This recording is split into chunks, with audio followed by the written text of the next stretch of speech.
आज આપણે બનાવીશું ઢોસા માટેનો બટેકાનો મસાલો। તો એના માટે કડાઈમાં 2 મોટી ચમચી તેલ લઈ લઈશું। તેલ ગરમ થઈ જાય એટલે એમાં આપણે 1 ચમચી રાઈ ઉમેરી દઈશું। રાઈ સરસ રીતે ફૂટી જાય ત્યારબાદ તેમાં અડધી ચમચી હિંગ ઉમેરી દઈશું। અડધી ચમચી હિંગ ઉમેર્યા બાદ તેમાં મીઠા લીમડાના પાન ઉમેરી દઈશું। મીઠા લીમડાનો ટેસ્ટ આમાં ખૂબ જ સરસ લાગે છે, એટલા માટે જરૂરથી એડ કરવા।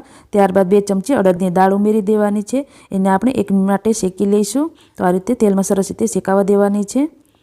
દાળ આપણી સરસ રીતે શેકાઈ જાય ત્યારબાદ તેમાં આપણે 3 મીડિયમ સાઇઝની ડુંગળીને આ રીતે લાંબી ચિપ્સમાં કટ કરી લીધી છે, એ એડ કરી દઈશું।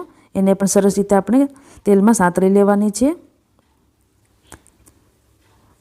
ડુંગળી આપણી સરસ રીતે સંતળાઈ જાય ત્યારબાદ તેમાં આપણે 1 ચમચી આદુ અને મરચાંને ક્રશ કરીને લીધા છે, એ ઉમેરી દઈશું। અહીંયા તમારા જેટલું તીખું પસંદ હોય એ પ્રમાણે તમે તીખાશ લઈ શકો છો। ડુંગળી સરસ રીતે હલકી સંતળાઈ જાય ત્યારબાદ એમાં 1 ઝીણું સમારેલું ટમેટું ઉમેરી દઈશું। એને પણ સરસ રીતે મિક્સ કરી દેવાનું છે અને અડધી ચમચી હળદર ઉમેરી દઈશું। આ ગ્રેવીમાં સરસ રીતે આપણે બધું સંતળાઈ જાય ત્યાં સુધી સરસ રીતે સાંતળી લઈશું। હવે આપણે આ ગ્રેવી બનીને તૈયાર થઈ ગઈ છે। તો હવે એમાં આપણે 500 ગ્રામ મેશ કરેલા બટેટા ઉમેરી દઈશું। અહીંયા મેં 500 ગ્રામ બાફેલા બટેટાને મેશ કરી લીધા છે। તો એને સરસ રીતે આપણે આ રીતે મસાલામાં કોટ કરીને સરસ રીતે મિક્સ કરી દઈશું। હવે એમાં આપણે 1 લીંબુનો રસ ઉમેરી દઈશું। અહીંયા તમને જેટલું ખાટું પસંદ હોય એ પ્રમાણે લઈ શકો છો। સ્વાદ અનુસાર મીઠું ઉમેરી દઈશું। જો તમને ખાંડ પસંદ હોય તો થોડી ઉમેરી શકો છો।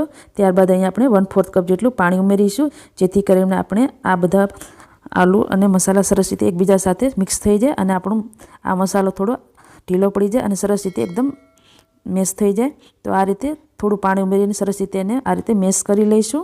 1 ચમચી ધાણા જીરું પાવડર ઉમેરી દઈશું। તો હવે અહીંયા આપણે આ આલુનો મસાલો બનીને તૈયાર થઈ ગયો છે।